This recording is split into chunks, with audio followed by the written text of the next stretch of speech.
جب انسان کسی شدید تکلیف، دکھ یا آزمائش میں ہوتا ہے تو بعض اوقات وہ جذبات میں آ کر ایسی باتیں یا دعائیں کر بیٹھتا ہے جو وقتی غصے یا بے بسی کی کیفیت میں تو نکل جاتی ہیں، لیکن ان کے اثرات زندگی بھر ساتھ رہ سکتے ہیں۔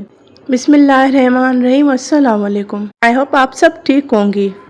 میری کوشش ہوتی ہے میں ہر وہ ٹاپک لاؤں جس سے کسی کو فائدہ ہو، جس کو بناتے ہوئے میرا بھی وقت لگتا ہے اور دیکھنے والوں کا بھی وقت ضائع نہ ہو۔ اسی طرح آج بھی میں ایسا ٹاپک لائی ہوں جو ہر عورت کے لیے، ہر انسان کے لیے پریشانی کے وقت بالکل اہم ہے کہ اس چیز کو مد نظر رکھا جائے۔ کبھی کبھی نا انسان اتنا پریشان ہو جاتا ہے کہ مایوس ہونے لگتا ہے اور بے بسی میں اپنی ہی زبان سے کچھ ایسے الفاظ نکال لیتا ہے اور پتہ نہیں چلتا کہ وہ قبولیت کی گھڑی ہو سکتی ہے۔ اسی وقت کے وقت اپنے لیے بد دعا کرنا کیوں نہیں چاہیے؟ کبھی ایسا ہوا ہے کہ آپ نے غصے یا دکھ میں اپنے لیے یا اپنے بچوں کے لیے کوئی ایسی بات کہہ دی ہو جو آپ کہنا نہیں چاہتے تھے؟ کبھی دل ٹوٹا ہو، حالات بے قابو لگے ہوں اور زبان سے نکل گیا ہو، کاش میں مر جاتی، یا ایسی اولاد سے بہتر تھا بے اولاد رہتے، یا مجھے کچھ ہو جائے۔ یہ صرف الفاظ نہیں ہوتے، یہ بد دعائیں ہوتی ہیں جو اگر قبول ہو گئیں تو ساری زندگی پچھتاوا بن جاتی ہیں۔ آج جس طرح کی حالات ہیں، اکثر مائیں، عورتیں، والدین تھک جاتے ہیں۔ گھر کے حالات، غربت، شوہر کا رویہ، بچوں کی نافرمانی، سب کچھ مل کر انسان کو توڑ دیتا ہے، اور تب زبان سے نکلتا ہے وہ جملہ، خدا کرے میں اس دنیا میں نہ رہوں، اللہ کرے یہ بچہ کبھی کچھ نہ ہو، میں کیوں نہیں مر جاتی، یا ایسی زندگی سے تو موت بہتر ہے۔ اس طرح کے الفاظ یہ اسلام میں بھی منع ہے، لیکن کیا ہم جانتے ہیں اللہ کے نزدیک ہر لمحہ قبولیت کا ہو سکتا ہے، اور ہم جو الفاظ نکالتے ہیں وہ ہماری یا کسی پیارے کی تقدیر بن سکتے ہیں۔ میری جاننے والی ایک آنٹی تھی جنہوں نے غصے میں اپنی بیٹی کو کہا، تو میری زندگی کا دکھ ہے۔ آج وہ بیٹی 10 سال سے نفسیاتی علاج کرا رہی ہے۔ صرف ایک لمحے کے غصے نے پوری زندگی بدل دی۔ تو کیا کریں؟ مصیبت میں صبر کریں اور دعا کریں، یا اللہ مجھے ہمت دے، میرے دل کو سکون دے، میری اولاد کو ہدایت دے، میرے حق میں آسانی پیدا فرما۔ یاد رکھیں جب بے بسی میں زبان خاموش ہو جاتی ہے تب دل کی پکار عرش تک پہنچتی ہے۔ بد دعائیں تقدیر کو بگاڑتی ہیں، جبکہ دعا، صبر اور استغفار زندگی بدل سکتے ہیں۔ کے وقت کی گئی بد دعا آنے والے کل کی سب سے بڑی مصیبت بن سکتی ہے۔ اس لیے ایسے وقت میں زبان کو صبر، دعا اور اللہ کی طرف رجوع میں مشغول رکھنا ہی بہتر ہے۔ قرآن اور حدیث سے رہنمائی۔ رسول اللہ صلی اللہ علیہ وسلم نے فرمایا، تم اپنے آپ پر، اپنی اولاد پر اور اپنے مال پر بد دعا نہ کیا کرو، کہیں ایسا نہ ہو کہ وہ وقت قبولیت کا ہو اور تمہاری بد دعا قبول ہو جائے۔ کی ہے یہ حدیث۔ قرآن میں اللہ تعالیٰ فرماتا ہے، انسان برائی کی دعا اسی طرح کر دیتا ہے جیسے بھلائی کی دعا کرتا ہے، اور انسان بہت جلد باز ہے۔ مثال سے سمجھیں، کئی لوگ مصیبت کے وقت کہتے ہیں، یا اللہ مجھے موت دے دے، میری زندگی ختم ہو جائے، میں نہ ہوتی تو اچھا ہوتا۔ یہ الفاظ وقتی ہوتے ہیں، لیکن اگر وہی لمحہ قبولیت کا ہو تو واقعی ویسا کچھ ہو سکتا ہے جس پر بعد میں ندامت کے ساتھ کچھ نہیں رہتا۔ دعا کریں، یا اللہ مجھے ہمت دے، مجھے اس آزمائش میں کامیاب فرما، یا اللہ میرے دل کو سکون دے اور میرے حق میں آسانی پیدا فرما۔ اللہ سے خیر مانگیں، شر سے پناہ مانگیں۔ خاموشی اور سجدہ بہترین ہتھیار ہیں۔ سجدے میں گرا دل ہر مصیبت کا حل نکال لاتا ہے۔ جی ہاں، یہ بہت اہم اور حساس موضوع ہے، اور افسوس کی بات ہے کہ یہ ہماری روزمرہ زندگی میں بہت عام ہو چکا ہے، خاص طور پر جب خواتین، مائیں اور والدین شدید دباؤ، غربت، بے روزگاری، ازدواجی جھگڑوں یا اولاد کی نافرمانی سے مایوس ہو جاتے ہیں۔ ایسی دعائیں خطرناک ہو سکتی ہیں، قبولیت کا لمحہ ہو سکتا ہے، جیسے کہ حدیث مبارک میں آیا ہے، کبھی ایسی گھڑی آتی ہے کہ انسان دعا کرے اور وہ قبول ہو جائے، مگر انسان کو معلوم نہیں ہوتا۔ اللہ تعالیٰ کسی کی مظلومیت پر خاموش نہیں رہتا۔ اگر ماں یا باپ اپنے بچوں کو دل سے بد دعا دے دیں اور وہ بھی دکھ یا رنج میں، تو وہ بد دعا زندگی کا رخ موڑ سکتی ہے۔ تو وہ بچہ کس کا؟ آپ کا ہی، ہمارا اپنا ہی بچہ۔ تو اگر اس کے لیے وہ اللہ نہ کرے دعا قبول ہو جائے تو کس کا نقصان؟ ہمارا اپنا ہی ہو سکتا ہے۔ شیطان یہی چاہتا ہے کہ انسان اپنے ہی منہ سے اپنے خلاف باتیں نکلوائے۔ وہ چاہتا ہے کہ آپ اتنے مایوس ہو جائیں کہ اللہ سے خیر کی امید چھوڑ دیں اور شر خود زبان سے نکالیں۔ بلکہ جب غصہ آئے اور شدید تکلیف ہو تو اس وقت انسان کو خاموش ہو جانا چاہیے اور دعا نکالنی چاہیے کہ یا اللہ اس کو ہدایت دے دے، یا اللہ میرے لیے آسان کر دے، تیرے آگے کچھ بھی مشکل نہیں، تو آسان کرنے پر قادر ہے۔ مصیبت میں نکلے الفاظ کبھی دعا بن جاتے ہیں، اور اگر بد دعا ہو تو وہ تقدیر کا رخ موڑ دیتی ہے۔ زبان سے نکلے الفاظ تیر کی طرح ہوتے ہیں، جو نکل جائے تو واپس نہیں آتے، لیکن کسی کا نصیب چھین سکتے ہیں۔